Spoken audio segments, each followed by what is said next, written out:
Genius. ये शब्द सुन के हमें दुनिया के सबसे महान साइंटिस्ट एल्बर्ट आइंस्टाइन याद आते हैं, जिन्हें दुनिया का सबसे बुद्धिमान व्यक्ति माना जाता है।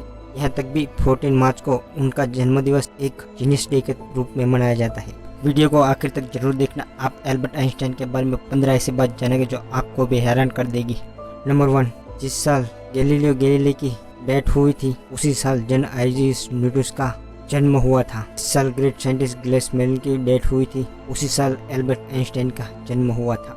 नंबर 2, आइंस्टाइन का ये फोटोग्राफ देख रहे हो। कुछ समय पहले इस फोटो को इसे नीलाम किया गया। ये फोटो 80 लाख रुपए में बिकी। इस मशहूर तस्वीर पर इस महान साइंटिस्ट की सिग्नेचर है।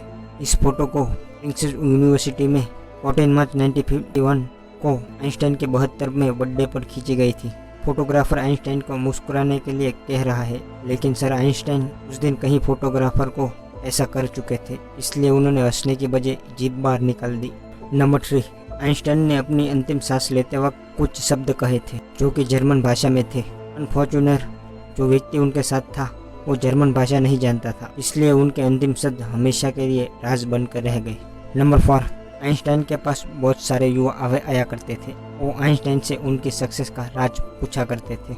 एक बार एक युवा उनके पास आया और कहने लगा, सर आज सारी दुनिया में आपका नाम है, लोग आपकी तारीफ करते नहीं थकते, प्लीज मुझे बताइए महान बनने का मूल मंत्र क्या है। जानते हो दोस्तों आइंस्टाइन ने कहा, सिर्फ एक शब्द, लगन। नंबर 5, एक जीनियस होते हुए भी इस महान वैज्ञानिक की याददाश्त बहुत ही कमजोर थी। वो नाम, तारीख और टेलीफोन नंबर भूल जाते थे। यहाँ तक भी उनका खुद का नंबर याद नहीं रहता था। एक बार उनके सहकर्मी ने उनका टेलीफोन नंबर मांगा। आइंस्टाइन पास रखी डायरी में अपना नंबर खोजने लगे। सहकर्मी हैरान होकर बोला, आपको खुद का टेलीफोन नंबर भी याद नहीं है?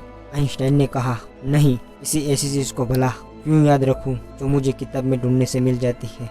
नंबर 6, आइंस्टाइन के सिद्धांत बहुत ही मुश्किल थे। उस समय बहुत ही कम ऐसे लोग थे जो उनके सिद्धांतों को समझ पाए। एक बार किसी ने आइंस्टाइन की पत्नी से पूछा, क्या आप अपने पति की थ्योरी को समझती हैं? नहीं, उन्होंने बड़े आदर से जवाब दिया, लेकिन मैं अपने पति को समझती हूँ और उन पर भरोसा किया जा सकता है।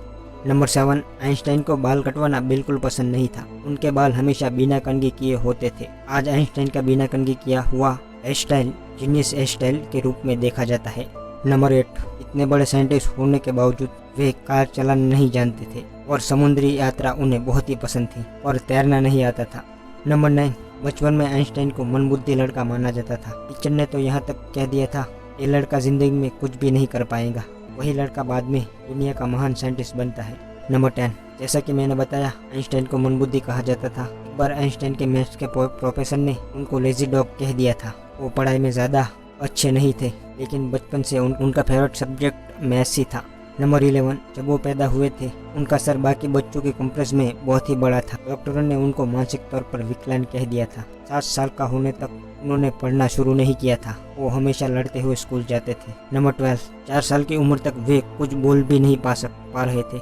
एक बार अपने पेरेंट्स के साथ खाना खाते हुए अचानक वो पहली बार बोले, सूप कितना गर्म है।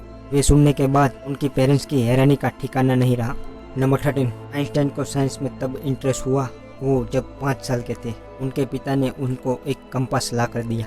वो इस बात से हैरान थे, कौन सी शक्ति न्यूटन पॉइंट को एक डायरेक्शन में रखती है।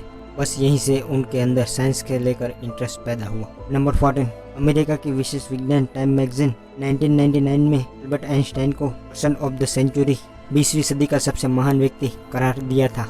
नंबर 15, साल 1952 में आइंस्टाइन को इजराइल का राष्ट्रपति बनने का ऑफर आया था। उन्होंने ये कहते हुए ऑफर के लिए मना कर दिया, वो पॉलिटिक्स के लिए नहीं बने हैं बल्कि साइंस के लिए बने हुए हैं।